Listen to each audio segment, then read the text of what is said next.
Assalamualaikum warahmatullahi wabarakatuh. Perkenalkan, nama saya Carla Febrianti dengan NIM 2348201218. Baiklah, di sini saya akan menjelaskan materi tentang pemilihan dan penyiapan bahan. Dalam pemilihan bahan terdiri dari dua cara. Yang pertama, identifikasi, yang mana pastikan bahan berasal dari spesies tumbuhan yang benar. Yang kedua, seleksi. Seleksi terbagi menjadi spesies, usia, bagian tubuh, lokasi, dan musim. Faktor yang mempengaruhi senyawa pada tumbuhan terdiri dari musim, kadar air, kondisi tanah, identitas paparan matahari. Yang pertama, pemanenan. Dilakukan secara hati-hati untuk mencegah kerusakan fisik dan kontaminasi.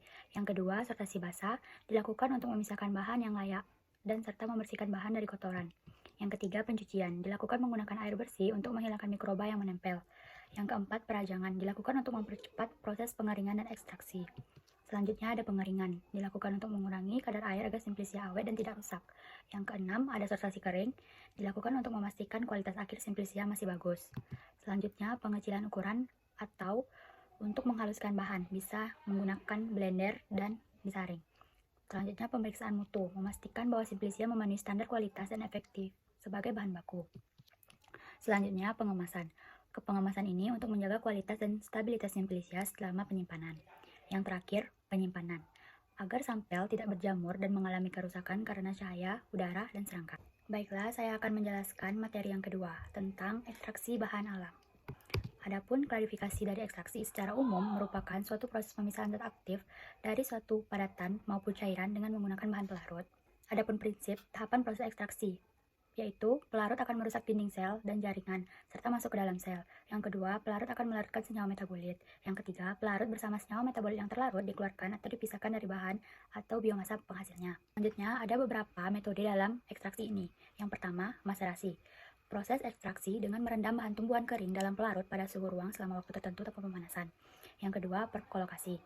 Proses ekstraksi zat aktif dari bahan tumbuhan kering dengan cara mengalirkan pelarut secara perlahan melalui bahan dalam suatu alat yang disebut perkolator. Yang ketiga ada reflux, metode pemanasan campuran pelarut dan bahan ekstrak dalam labu di mana uap pelarut dikondensasikan kembali ke dalam labu sehingga tidak hilang. Yang keempat, sokletasi. Proses ekstraksi berulang di mana pelarut dipanaskan, menguap, mengalir melalui bahan dan mengalir balik ke labu secara terus-menerus.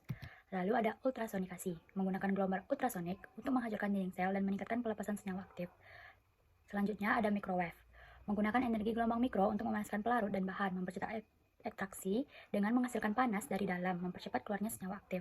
Yang terakhir, metode menggunakan tekanan, menggunakan pelarut di bawah tekanan tinggi, baik pada suhu ruang atau tinggi, untuk meningkatkan kelarutan dan difusi senyawa aktif.